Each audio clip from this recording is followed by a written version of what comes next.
Today, we're going to walk you through how to create a new subscription form. These forms are typically used to sign up new members, put your donors on a recurring plan, or to sell a subscription to a service you offer. To understand how to create a form, check out our comprehensive video on creating a new form in the SwiftFox Academy. If you already know how to create a form, let's show you now how to start taking subscriptions. First, let's head over to our Forms section and bring up a form we prepared earlier. Now, let's drag in an add or update contact block so we can capture the details of the person making the payment. The next step is setting up your subscription or membership plans.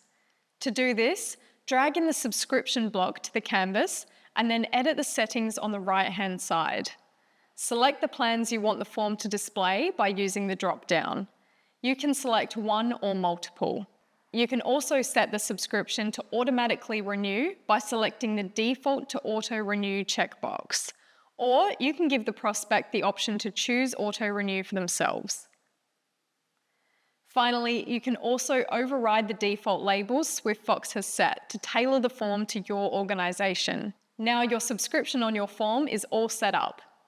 The final step is to set the payment method you wish to provide. To do this, drag the payment method block to the canvas, and now on the right-hand side, select the payment options you will provide on the form. The options in this drop-down will be the payment methods you have previously set up in SwiftFox and connect to your payment gateway. Now all that's left is to add your Submit button underneath your payment block, and you are ready to go. If you are unclear about your payment methods, just get in touch with our team. We understand setting up payment forms can sometimes be a little nerve-wracking, given it's dealing with revenue. So our team typically helps you set up all your initial payment forms when you get started with SwiftFox, and we then provide detailed training. I hope this video has served as a refresher, and if at any time you need extra assistance, be sure to contact our team directly.